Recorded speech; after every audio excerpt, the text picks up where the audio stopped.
Micah's brow furrowed slightly as he tapped the blade of his knife against his chin. He stood in the center of a large room, 3 concentric circles of runes drawn on the metal floor.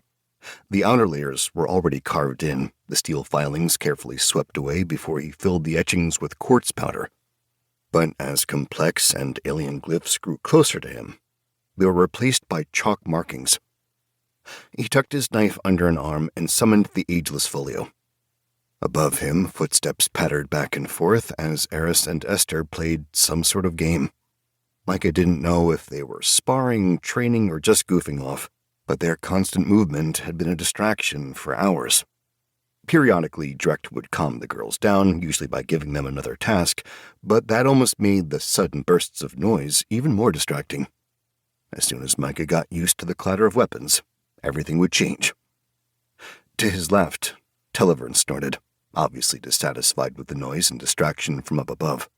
Ravi had long ago left the 2 of them alone after Micah had to shove the inquisitive panther away for the 3rd or 4th time. Now the 2nd floor of the tower was largely silent, outside of the sound of their companions filtering down from above. For a minute, Micah debated heading up the staircase to talk to Trevor or Drecht about keeping the girls under control, but it barely took any time for him to dismiss that urge. They might be able to calm them for an hour or so, but chastising the teenagers wouldn't change the fundamentals of their situation. Their team was buried deep underground in the laboratory of one of history's greatest villains. He had spent a day or 2 after seizing the scepter and the crown securing the area, but that wasn't enough for Micah to truly feel safe letting them roam free. Outside the tower, the oppressive darkness was only broken by the flashes of light from the Citadel's defense system. Even after years of training with rituals, Micah could only understand about half the runes that protected the ancient building. He made sure to scan as many of them as possible, committing them to the ageless folio for later inspection. That still left a corona of light that pulsed from the defensive wall, occasionally flashing brightly with little notice. Despite days of research, Micah wasn't any closer to finding a pattern or reason behind the strobes. As best he could tell, they only existed to frustrate and mock him. Another peal of laughter and patter of feet above him set Micah's teeth on edge.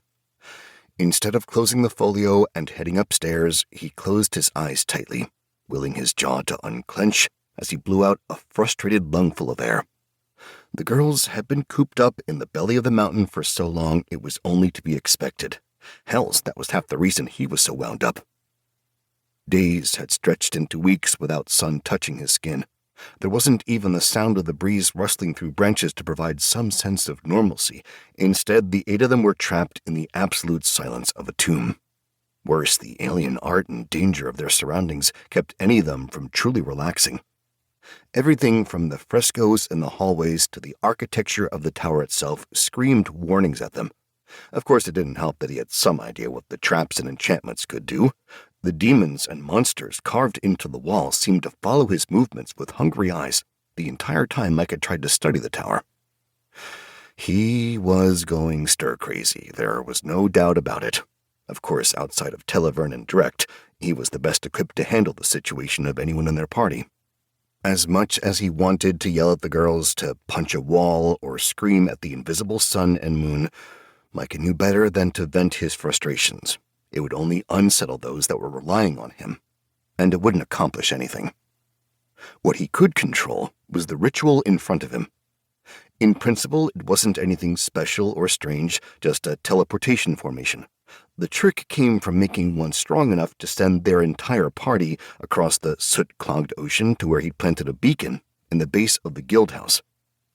The distance alone was a problem.